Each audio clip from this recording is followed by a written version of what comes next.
कोंडी व्हावी असा आरोप आहे आंदोलनकर्त्यांनी केलेला. त्यांना रात्री काल जेवायला पाण्याची व्यवस्था नव्हती, चहा नव्हता, रस्त्यावर झोपावं लागलं. ही सरकारकडून कोंडी करण्याचा आरोप त्या आंदोलनकर्त्यांनी केलेला आहे. माझं काय मत आहे का आंदोलन करताना आंदोलन करायची वेळ येतं आणि केल्यानंतर सरकारनं कसं समोर गेलं पाहिजे, कशा पद्धतीनं ते हाताळलं पाहिजे, हे कौशल्याचा त्याचा भाग आहे, प्रशासनाचा भाग आहे.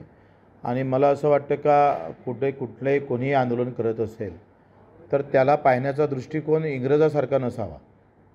कोणी असो, गुन्हा उद्या ओबीसीचा असेल, धनगर समाजाचं असेल, मराठ्यांचं असेल किंवा अधिक कोणाच्या शेतकऱ्याचं असेल, मजुरांचं असेल, आंदोलन हा लोकशाहीनं दिलेला एक मोठा शस्त्र आहे. आणि ते त्या पद्धतीनं त्याला आपला दुश्मन न समजता त्याला कशा पद्धतीनं मदत करता येईल, काय करता येणार, अगदी कोणी असो. सरकारच्या भूमिका हा म्हणजे मला असं वाटते का आंदोलन करणारे म्हणजे दुश्मन. उद्या आमच्यावर जे झालं, आम्ही जेव्हा शेतकरी आंदोलन करत होतो तेव्हा सरकारच्या भूमिका ह्या स्पष्टपणे आम्ही रॉंग करतो का, आम्ही बेकायदेशीर मागणी करतो आहे काय, तो भाग अलग आहे, त्या पद्धतीनं हाताळा. परंतु भूमिका ह्या सगळ्यांसाठी समान असणं गरजेचं आहे. आणि आंदोलक म्हणून त्याला दुश्मन न पाहता त्याचं स्किल वापरून तुम्ही कसं त्याच्यासमोर जातं त्याच्यावर सगळं अवलंबून आहे.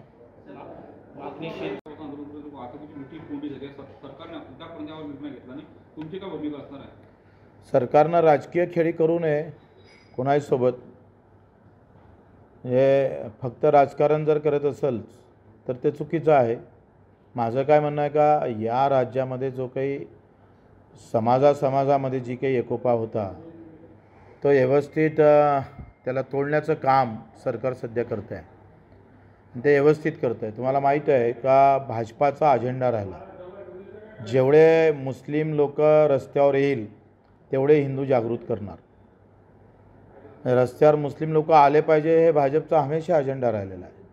आणि ते मुद्दामून रस्त्यावर आणण्यासाठी पण खूप प्रयत्न भाजपनं हमेशा केलेला आहे. म्हणजे देशातली एकोपा जो आहे तो कुठल्याही पद्धतीनं एकोपा तोडून आपली राजकीय पोळी, म्हणजे ते काय म्हणतं ना का राजकारणासाठी काही पण कुठेही पण आणि कसंही पण तुम्ही एकमेकाला हाना मारी काही करा, पण आमचं राजकारण सरळ झालं पाहिजे ह्या भूमिकेत काही प्रयत्न चालू आहे. ते खऱ्या अर्थानं फार घातक ठरणार आहे, या राज्यासाठी घातक ठरणार आहे. आणि ते होऊ नये. वाशिम, बुलढाणा एकूण आम्ही 45 दिवसाची शेतकरी हक्क परिषद आहे. सगळं पक्षाला घेऊन आहे, पण जे काही संयुक्त परिषद होईल सर्वपक्षीय किंवा सर्व संघटना शेतकरीच्या, त्या 5-6 परिषद वेगळ्या होणार. त्यातली 19 तारखेला अकोल्याला परिषद आहे संयुक्त. आता आम्ही हे व्यक्तिगत आमच्या पातळीवर हे शेतकरी मजूर हक्क परिषद काढतो आहे. आत्ता प्रत्येक वाशिमला 3-4 सभा आहे, उद्या बुलढाण्याला सभा आहे. प्रत्येक जिल्ह्यात 4 ते 5 सभा घेऊन 28 ऑक्टोंबरला आम्हाला मुंबईच्या आंदोलनाची तयारी करायची आहे. त्यानिमित्तानं किती लोक येणार, काय येणार, त्याची तयारी म्हणून आता आम्ही कामाला लागलो. ते राजूसाहेब शेट्टी आहे, अजितजी नवले आहे, विजय जावंदे आहे, प्रकाशजी पवरे आहे, आमचे विठ्ठलराव पवार असेल, अनेक अशा ज्या आप पार्टीचे लोक आहे. अशा विविध संघटनेनं जो एकत्रित होऊन एक कार्यक्रम बनवला आहे. संयुक्त शेतकरी संघटना पण आहे.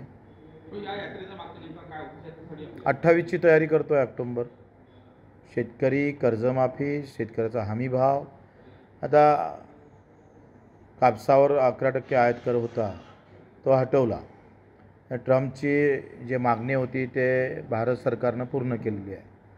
आता 11% आयात कर काढल्याबरोबर आता भारतामध्ये किमान कापूस येण्याची शक्यता नाकारता येत नाही, गाठी येण्याची नाकारता येत नाही. त्याच्यामुळे कापसाचे भाव, सोयाबीनचे भाव, तुरीले भावच भेटणार नाही. मार्केटमध्ये हमी भावापर्यंत तुरी आणि सोयाबीन आणि कापूस जाणारच नाही.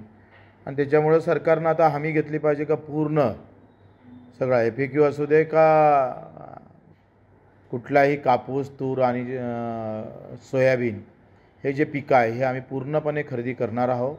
त्याचे खरं तर घोषणा केली पाहिजे सरकारने. तसा विषय काही फार लहान नाही आहे, मोठे विषय आहे. किमान बजेटमध्ये 30-40 हजार कोटी रुपये खर्च करावं लागेल. त्याच्यानं त्याला जबरदस्त रेटा शेतकरी म्हणून आम्ही जेव्हा जागं होईल. आज अजितदादा बोलले का उधळपट्टी कशी करणार आहे, म्हणजे त्यांचं म्हणणं आहे का शेतकरी हे उधळपट्टी करतात, म्हणजे कर्जमाफी करणं म्हणजे उधळपट्टी आहे. मग उधळपट्टी तुमची शक्तिपीठाला उधळपट्टी नाही आहे, इतर कामामध्ये तुम्ही उधळपट्टी करत नाही. दादा बोलताना बिलकुल कुठल्याही शेतकऱ्याचं भय भीती न ठेवता उद्या शेतकरी रिॲक्शनमध्ये येईन काय अशा प्रकारचा अजितदादा पवार कुठलाही विचार न करता बोलल्या जातं, हे फार चुकीचं आहे. माझं त्यांना हे म्हणणं आहे का तुम्ही सरकारची उधळपट्टी काढणार ना आम्ही, तर आम्ही पाहतोय का त्या उधळपट्टीमध्ये मोजता तुम्हाला प्रॉब्लेम होईल. तुम्ही शेतकऱ्याच्या कर्जमाफी करणं म्हणजे उधळपट्टी आहे.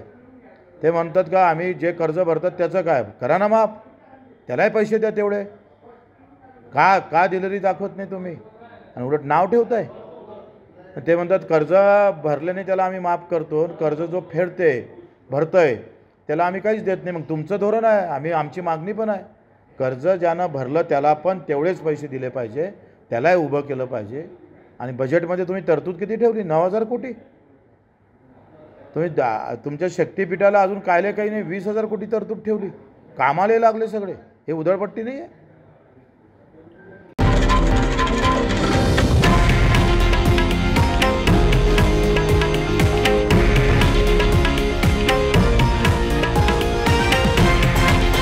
हे आहे देशातील नंबर 1 न्यूज नेटवर्क आणि आपण पाहत आहात TV9 मराठी, एकमेव.